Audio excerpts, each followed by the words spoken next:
Alhamdulillah, innal hamdalillah nahmaduhu wa nasta'inuhu wa nastaghfiruh wa nu'minu bihi wa natawakkalu alayhi wa na'udzu billahi min shururi anfusina wa min sayyiati a'malina may yahdihillahu fala mudilla lahu wa may yudlil fala hadiya lahu. نشهد أن لا إله إلا الله وحده لا شريك له ونشهد أن محمدا عبده ورسوله لا نبي بعده أما بعد فقد قال الله تعالى في كتابه الكريم بعد أعوذ بالله من الشيطان الرجيم بسم الله الرحمن الرحيم يا أيها الذين آمنوا اتقوا الله حق تقاته ولا تموتن إلا وأنتم مسلمون. وقال تعالى أيضا يا أيها الذين آمنوا اتقوا الله وقولوا قولا سديدا يصلح لكم أعمالكم ويغفر لكم ذنوبكم ومن يطع الله ورسوله فقد فاز فوزا عظيما. Waqala Nabi sallallahu alaihi wasallam kullu ummati yadkhulul jannata ila man aba qila wa may aba ya Rasulullah qala man ata'ani dakhala jannah wa man asani faqad aba aw qala Rasulullah sallallahu alaihi wasallam. Hadirin sidang Jumat yang dimuliakan di Allah Subhanahu wa taala, lagi dan lagi kita sebagai hamba Allah Subhanahu wa ta'ala tidak ada ucapan yang lebih pantas kita ucapkan tanda syukur kepada Allah kecuali ucapan Alhamdulillah. Siang yang berbahagia ini kita masih dilapangkan kesehatan, masih diberikan nikmat yang besar, yakni nikmat agama, nikmat iman dan Islam. Dan kita masih dipanjangkan umur oleh Allah Subhanahu wa taala. Mudah-mudahan dengan nikmat ini kita bisa memperbaiki bekal sebelum kembali kepada Allah Subhanahu wa taala. Salawat dan salam tidak lupa kita sanjungkan kehadiran junjungan alam ruh Nabi besar Muhammad sallallahu alaihi wasallam, baik kepada keluarga beliau dan kepada seluruh sahabat Nabi, dan juga kita berselawat kepada seluruh umat Islam yang setia kepada Islam sampai hari kiamat nanti. Melalui mimbar ini khatib berwasiat terutama kepada khatib pribadi dan umumnya kepada jamaah sekalian, marilah di dalam mengisi sisa-sisa umur yang Allah berikan kepada diri kita saat ini dengan niat menjalankan segala yang diperintahkan oleh Allah Subhanahu wa taala dan menjauhi segala yang dilarang oleh Allah Subhanahu wa taala. Semoga dengan bekal takwa ini kita mendapatkan kemuliaan di sisi Allah Subhanahu wa taala, baik di dunia yang sementara ini maupun di akhirat yang kekal abadi. Adapun judul khutbah yang singkat ini ada 7 sunnah kebiasaan Nabi Muhammad sallallahu alaihi wasallam yang beliau tidak pernah tinggalkan. Yang pertama, baginda Nabi Muhammad sallallahu alaihi wasallam tidak pernah meninggalkan wudu. Dan Nabi katakan siapa yang mati dalam keadaan berwudu maka dia mati seperti bayi baru lahir. Jadi satu persiapan yang kita sebelum kembali kepada Allah, kalau kita jaga wudu, pas kita meninggal dunia, maka Nabi katakan kita seperti bayi baru lahir.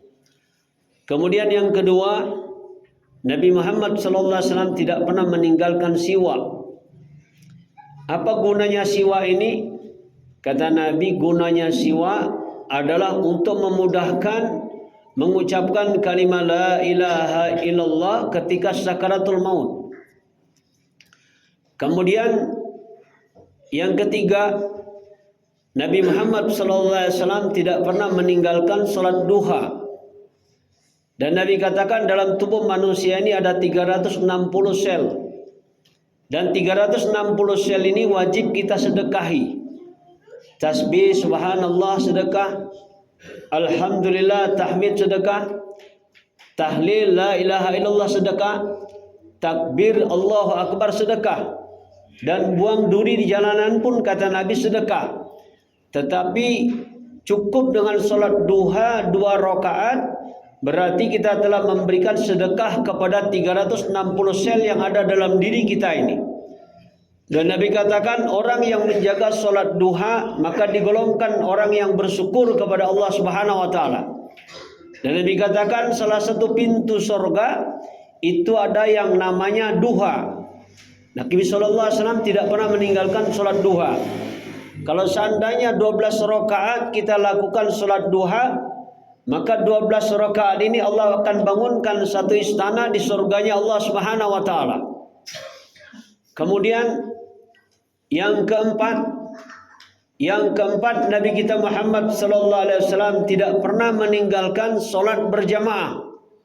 Hatta ketika Nabi Muhammad sallallahu alaihi wasallam sakit menjelang beliau wafat, ketika mengambil wudhu kemudian jatuh pingsan, bangun kemudian ngambil wudhu lagi jatuh lagi, maka Nabi dibantu oleh 2 orang sahabat, salah satu sahabat Ibnu Abbas. Supaya apa? Supaya Nabi ditegakkan dibantu untuk sholat berjamaah. Kenapa begitu penting Nabi SAW menegakkan sholat berjamaah? Karena kata Nabi, orang yang menjaga sholat berjamaah ini, pertama, kalau dia meninggal dunia, sholatnya akan menjadi pembelah di dalam kubur. Wa burhanan. Yang kedua, kalau nanti di padang mahsyar, sholatnya akan menjadi walajata yaumil qiyamah, menjadi penyelamat. Kemudian ketika manusia dikumpulkan di padang mahsyar, orang yang menjaga sholat ini kata Nabi dia akan dapatkan cahaya bulan, bintang dan cahaya matahari. Karena Nabi SAW paham yang pertama kali ditanya nanti di akhirat adalah sholat. Kalau sholatnya baik maka akan baik semua. Tapi kalau sholatnya rusak maka akan rusak semua. Kemudian yang kelima, Nabi SAW tidak pernah meninggalkan sedekah. Sedekah yang diinginkan baginda Muhammad SAW adalah sedekah qobliyah subuh. Apa kehebatan daripada sedekah? Kata Nabi, kehebatan daripada sedekah, kalau orang sakit, maka sakitnya dengan sedekahnya akan disembuhkan oleh Allah Subhanahu wa taala. Ada satu kisah satu orang profesor, dia sakit jantung, kemudian dibawalah dia ke luar negeri, ke Inggris, kemudian dia diponis akan dioperasi, kemudian dia balik dulu ke negara kita Indonesia. Kemudian setiba di Indonesia ini, sang profesor ini melihat satu orang wanita yang mengambil bekas-bekas irisan daging atau tulang-tulang daging bekas orang yang jualan di pasar. Kemudian profesor ini tanya kepada wanita ini, "Ibu, buat apa ini? Bekas-bekas daging dan tulang-tulang ini?" Kata satu orang wanita ini, "Suami saya sudah 6 bulan meninggal dunia dan saya inginkan anak saya makan daging. Sudah 6 bulan anak saya ini enggak makan daging, maka saya mengambil daging ini." Maka sang profesor ini dia terharu. Kemudian dia katakan kepada tukang daging, "Pak, tolong kasihkan kepada wanita ini selama 1 tahun. Setiap minggu kasihkan daging 3 kilo kepada ibu ini. Dan kalau seandainya 1 bulan 4 minggu berarti 12 kilo. Dan ini selama 1 tahun." Maka dibayar oleh profesor ini. Maka wanita ini begitu tertegun melihat kebaikan sang profesor ini. Kemudian ketika pulang ke rumah, profesor ini nampak, kata istri dan anaknya, "Kok Abi berubah? Kok Abi nampaknya sehat?" "Iya, alhamdulillah. Tadi setelah saya bersedekah daging 3 kilo 1 minggu, kemudian selama 1 tahun ada rasanya perubahan dalam tubuh saya ini." Maka diperiksalah ke dokter. Setelah diperiksa ke dokter, ternyata penyakit jantungnya ini sembuh. Tetapi istrinya mengatakan, "Bang, kita tiket sudah beli. Abang ini harus berangkat ke Inggris untuk dioperasi di sana." Maklum orang kaya. Sampai di Inggris begitu hadirin. Singkat cerita, maka penyakit yang diderita selama ini yang mestinya wajib dia operasi, dengan berkat sedekah maka Allah Subhanahu wa taala sembuhkan. Kalau kita lihat hadirin, banyak kisah-kisah seperti ini. Kemudian sedekah ini kata Nabi dapat memanjangkan umur. Ada umat Nabi Ibrahim alaihissalam, ketika datang kepada Ibrahim alaihissalam, "Ya Ibrahim, besok saya melaksanakan akad nikah, pernikahan, tolong dihadiri." Maka Ibrahim alaihissalam, "Insyaallah," katanya. Kemudian datanglah malaikat Israel. Kata malaikat Israel, "Ya Ibrahim, temanmu itu besok kontraknya habis, umurnya habis." Dan dalam Al-Quran dikatakan umur manusia ini kalau umurnya sudah tiba nggak bisa dimundurkan dan nggak bisa dipercepat. Maknanya kalau sudah tiba ajalnya, ternyata setelah hari pernikahan maka laki-laki ini dia umumkan kepada undangan, "Mulai hari ini separuh daripada harta saya sedekahkan." Maka dibagilah hartanya. Karena yang menikah ini alhamdulillah dia adalah orang kaya. Maka singkat cerita, ba'da sholat zuhur ditunggu, waktu jam 2 ditunggu oleh Ibrahim alaihissalam. Ternyata pemuda ini tidak mati sampai 70 tahun kemudian. Maka datanglah malaikat Israel kepada Ibrahim alaihissalam. Kata malaikat Israel kepada Ibrahim alaihissalam, "Ya Ibrahim, dengan sebab sedekahnya maka Allah Subhanahu wa taala panjangkan umur pemuda itu." Akhirnya sampai 70 tahun kemudian itu nyawanya belum dicabut oleh Allah Subhanahu wa taala. Kemudian Nabi sallallahu alaihi wasallam katakan lagi, sedekah kata Nabi dapat menolak bala. Ada kisah hadirin, kisah di zaman Nabi Isa alaihissalam, satu orang pemuda yang hari-hari pemuda ini mengotori mata air, sehingga orang-orang kampung ngadu kepada Nabi Isa alaihissalam, "Ya Isa, tolong doakan pemuda itu supaya matinya dipatok sama ular." Nabi Isa alaihissalam kalau dia berdoa, orang yang mati ribuan tahun yang lalu itu dengan izin Allah hidup kembali dengan doa Nabi Isa alaihissalam. Akhirnya Nabi Isa alaihissalam berdoa kepada Allah supaya pemuda ini mati dipatok ular. Singkat cerita, pemuda ini berangkatlah dia ke kebunnya. Kemudian pemuda ini ketemu dengan satu orang tua yang kelaparan. Kata pun orang tua ini, "Wahai pemuda, adakah yang bisa saya makan? Saya sudah beberapa hari enggak makan." Maka dikasihlah pemuda ini. Ternyata pemuda ini walaupun dia bandel, dia punya sifat pengasih, sifat dermawan. Maka dikasihlah satu potong roti. Maka singkat cerita didoakan. Maka saking senangnya didoakan, dikasih lagi satu potong roti lagi, didoakan lagi. Yang ketiga kali didoakan lagi, "Ya Allah, selamatkanlah pemuda ini dari mara-mara bahaya di dunia dan di akhirat, dan keampunkan segala dosanya." Maka pemuda ini dengan senang hati, walaupun rotinya cuma 3 keping, tetapi dia kasihkan semua. Singkat cerita, pemuda ini pulang lagi. Maka orang-orang menunggu, Nabi SAW pun menunggu. Ternyata pemuda ini selamat. Dia tidak mati dipatok sama ular. Maka Nabi SAW bertanya, "Wahai pemuda, tolong kau ceritakan apa yang kamu alami selama kamu pergi ke kebun kamu." Maka pemuda ini menceritakan semuanya. Maka Nabi SAW mengatakan, "Mana tempat roti kamu tadi?" Ketika dikasihkan tempat rotinya, ternyata di dalamnya ada ular yang sudah diikat. Maka ular ini dengan izin Allah Subhanahu wa taala, ternyata ular ini adalah malaikat.